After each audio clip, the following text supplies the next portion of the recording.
सुबह सुबह पुलिस के पास फोन जाता है। एक महिला फोन पर रो रही थी और बोल रही थी कि साहब मेरे पति 2 दिन से नहीं मिल रहे हैं, जिसके बाद पुलिस वाले उनको पुलिस स्टेशन में आने की हिदायत देते हैं।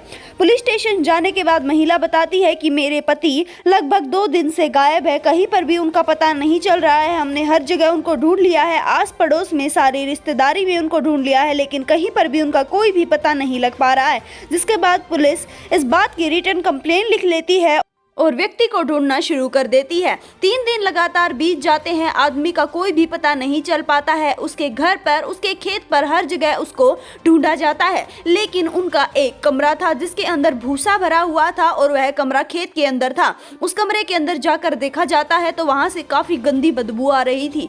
जब वहां पर हटाकर सामान देखा जाता है तो पुलिस को कुछ भी सुराग नहीं मिलता है, लेकिन पुलिस समझ जाती है कि यहाँ पर कुछ ना कुछ गड़बड़ तो हुई है। जिसके बाद उसके पास के एरिया को देखा जाना लगता है। दोस्तों बता देना चाहते हैं कि वहीं पर एक ट्यूबवेल था।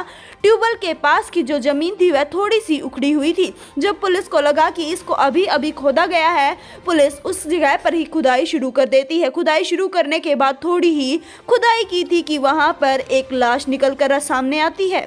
दोस्तों बता देना चाहते हैं कि वह लाश उसी आदमी की थी, जिसके चलते पुलिस अब उस महिला से अपने पति की पहचान कराती है। अपने पति की पहचान करने के बाद महिला जोर जोर से रोने लगती है और कहती है कि मेरे पति का खून हुआ है, मेरे पति की सरेआम हत्या की गई है। जिसके बाद पुलिस भी इस मामले को पेचीदा समझकर चारों तरफ से इस मामले में छानबीन शुरू कर देती है। छानबीन घर से ही शुरू होती है। बता देना चाहते हैं कि आदमी की एक बेटी थी और 2 बेटे थे। बेटी सबसे लाडली थी।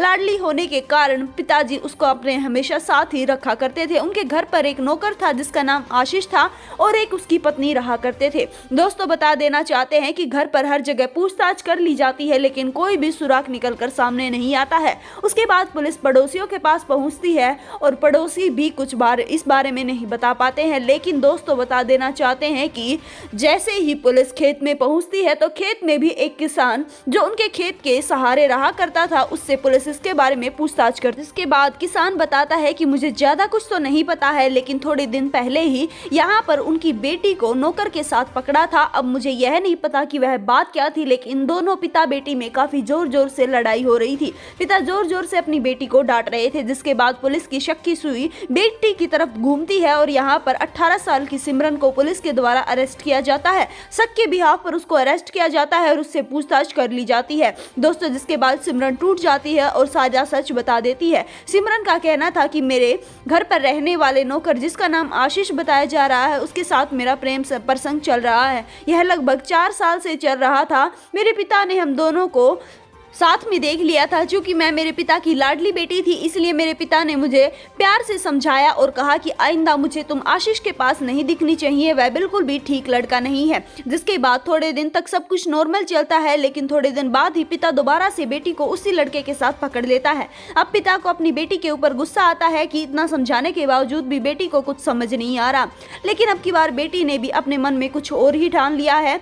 वह एक कुल्हाड़ी लेती है और अपने पिता के सर पर कुल्हाड़ी मार देती है, जिसके चलते पिता की मौत हो जाती है और पिता की लाश को ट्यूबवेल पर छुपा देती है। लेकिन लाश ज्यादा ऊपर छुपी हुई थी, इसलिए हर तरफ बदबू मारने लगती है, जिसके चलते लड़की के परिजनों को इसके बारे में शक भी हो जाता है। लड़की की मां को पहले ही शक था, लेकिन उसने पुलिस को इसके बारे में कोई भी जानकारी नहीं दी। दोस्तों इस वीडियो के लिए इतना ही। हम जल्द ही मिलेंगे आपसे किसी नई अपडेट के साथ। तब तक आप हमारे साथ जुड़े रहिए और हमारे चैनल को सब्सक्राइब कर लीजिए।